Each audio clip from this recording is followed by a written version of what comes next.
నమస్కారం. ఆగస్టు నెలలోని ద్వాదశ రాశుల యొక్క 12 రాశుల యొక్క వారి ఫలితాలు శుభ అశుభ ఫలితాలు ఏ విధంగా ఉన్నాయి, అలాగే వాటి యొక్క గ్రహ స్థితులు ఏ విధంగా ఉన్నాయి అనే వాటి గురించి తెలియజేయడానికి ఈ రోజు స్టూడియోలో మనతో పాటు ఉన్నారు ప్రముఖ జ్యోతిష వాస్తు పండితులు బ్రహ్మశ్రీ డాక్టర్ నాయకంటి మల్లికార్జున శర్మ గారు. మరి గురువు గారితో మాట్లాడి ద్వాదశ రాశులను 12 రాశుల యొక్క గ్రహ స్థితులు ఏ విధంగా ఉన్నాయి, మరి శుభ అశుభ ఫలితాలు ఏ విధంగా ఉన్నాయి అనే వాటి గురించి అయితే తెలుసుకుందాం. నమస్కారం గురుగారు. గురువుగారు, కన్యా రాశి వారికి వచ్చేసి ఈ ఆగస్టు మాసంలోని మరి కన్యా రాశి వారి యొక్క గ్రహస్థితి అనేది ముఖ్యంగా ఎలా ఉంది, అలాగే వీరికి వచ్చేసి కన్యా రాశి వారికి ఆగస్టు మాసంలోని మరి శుభ అశుభ ఫలితాలు ఎలా ఉండబోతున్నాయి గురువుగారు, అలాగే ఆదాయం పరంగా కూడా ఎలా ఉండబోతుంది అనే దాని గురించి అయితే మాకు ఫస్ట్ తెలియచేయండి గురువు. తప్పకుండా అమ్మా. ఓం శ్రీ గురుభ్యో నమః. కన్యా రాశి వాళ్ళకు వచ్చేటప్పటికల్లా గ్రహస్థితి మనం బాగా పరిశీలన చేసినట్లయితే షష్టమ స్థానంలో శని యొక్క సంచారం, సప్తమ స్థానంలో రాహు యొక్క సంచారం, అలానే ఇక్కడ భాగ్యస్థానంలో గురువు కుజుడు యొక్క సంచారం, అలానే లాభంలోను అలానే వ్యయస్థానంలోను రవి యొక్క సంచారం, వ్యయస్థానంలో శుక్రుడు, వ్యయస్థానంలో బుధుడు యొక్క సంచారం, జన్మస్థానంలో కేతు యొక్క సంచారం. ఇది సంచారం ఆగస్టు యొక్క సంచార ఫలం. భాగ్యంలో గురువు వల్ల వీళ్ళకి స్థిరాస్తులు లభించే అవకాశాలు, ధనాదాయం అనేది బాగా పెరగటం, ఉద్యోగంలో ప్రమోషన్లు, భాగస్వామి వ్యాపారం బాగా కలిసి రావటం, నూతన వ్యాపారాలు కొత్తగా ప్రారంభం చేయొచ్చు, దాంతోపాటు విజయం లభించే అవకాశం, ఆకస్మికంగా ధనలాభం, స్త్రీ సౌఖ్యము, అలానే కులాచార విషయంలో చాలా పట్టింపులు, గౌరవాభివృద్ధి, సర్వకార్యముల యందు ఆసక్తి, సుఖజీవితము, శత్రునాశనము, మంత్రసిద్ధి కలిగే అవకాశాలు, అలానే భాగస్వామ్య వ్యాపారంతో పాటు ధనం పరంగా ఆర్థిక పరంగా విజయం సాధించే అవకాశాలు, అనేక ఆదాయ మార్గాలను వెతుక్కోవటం, డబ్బు పరంగా ఇబ్బందులు లేకుండా ఉండటం, వ్యవహారం అందత.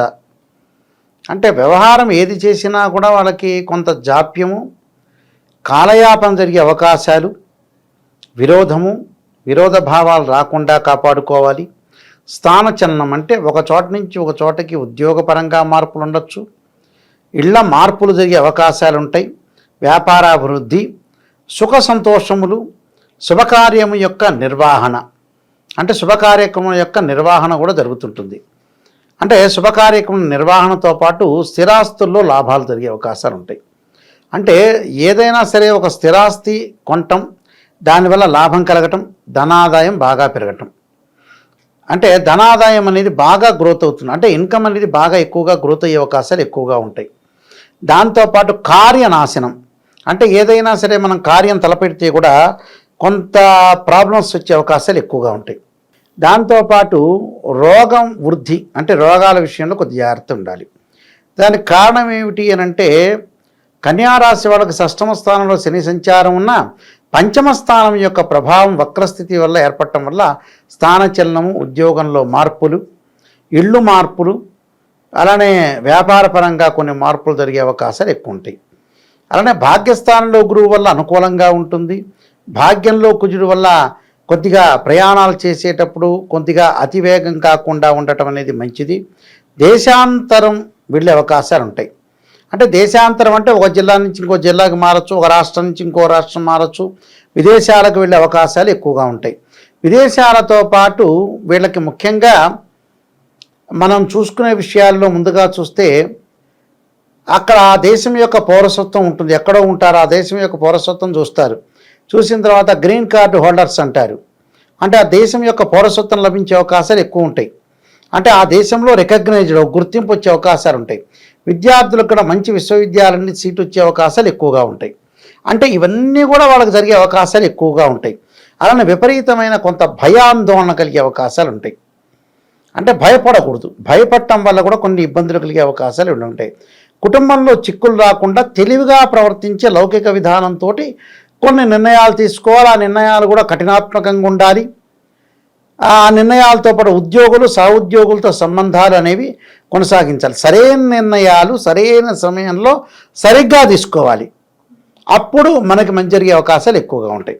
10 మందితో ఆలోచన చేసి ఆచితూచి అడుగులు వేసి వెళ్ళాలి. మనమే మోనార్క్ అనే ఆలోచన చేసుకోకూడదు. ప్రయాణాల్లో కూడా ప్రముఖ వ్యక్తుల యొక్క కలయిక వల్ల కూడా వీళ్ళకి లాభాలు కలిగే అవకాశాలు ఎక్కువగా ఉంటాయి. దాంతోపాటు వ్యాపారంలో ఆటంకాలు, దాంతోపాటు తెలివైన నిర్ణయాలు తీసుకోవాలి, నూతన వ్యాపారాలు అనేవి చేసుకోవచ్చు. అలానే విదేశాల్లో ప్రయాణాలు, అలానే ప్రయాణాల విషయంలో జాగ్రత్త ఉండాలి. అంటే విదేశాలకు వెళ్తుంటారు, బయట ప్రయాణాలు చేస్తున్న దాని విషయంలో కొద్దిగా అప్రమత్తంగా ఉండాలి. ఏదైనా అప్రమత్తంగా ఉండాలి, అతివేగం అనేది పనికిరాదు. ఆ విషయంలో వెళ్ళాలా అక్కర్లేదా అనే పాయింట్ ఆగస్టు మాసంలో ఆలోచన చేసుకోవాలి. దాంతోపాటు విద్యార్థులు చదువు పట్ల ఆసక్తి కనపరచడం, ఏకాగ్రత బాగా పెరగటం, విద్య పట్ల ఆశించిన ఫలితాలు ఎక్కువగా వచ్చే అవకాశాలు ఎక్కువ ఉంటాయి. అంటే సకాలంలో భోజనం చెయ్యాలి కంపల్సరీ కూడా. సదా కలహాలు లేకుండా చోరుల వల్ల కూడా కష్టాలు వస్తాయి. చోరులు అంటే ఏంటంటే దొంగతనాలు ఎక్కువగా బయటపడే అవకాశాలు ఎక్కువ ఉంటాయి. అందువల్ల ఈ విషయంలో మానసికంగా ఒత్తిడి లేకుండా ఈ రాశి వాళ్ళకి ఎక్కువగా మిశ్రమ ఫలితాలు వచ్చే అవకాశాలు ఎక్కువగా ఉంటాయి నిజం చెప్పాలంటే.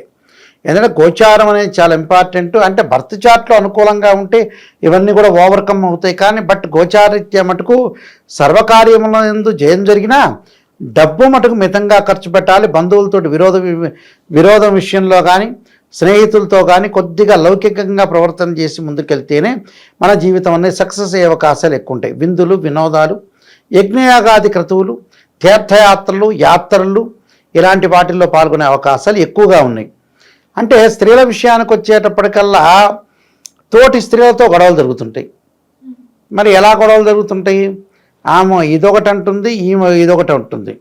అంటే ఇద్దరి మధ్యలో పడదు అని అర్థం. అంటే వాళ్ళిద్దరి మధ్యలో డిస్ప్యూట్ జరిగే అవకాశాలు ఎక్కువ ఉంటాయి. అందువల్ల ఏదో ఆమె అభిప్రాయాన్ని ఆమె గమనించాలి, ఈమె అభిప్రాయాన్ని ఈమె గౌరవించాలి. 10 నిమిషాలు గౌరవిస్తే జరిగేది ఏముంది?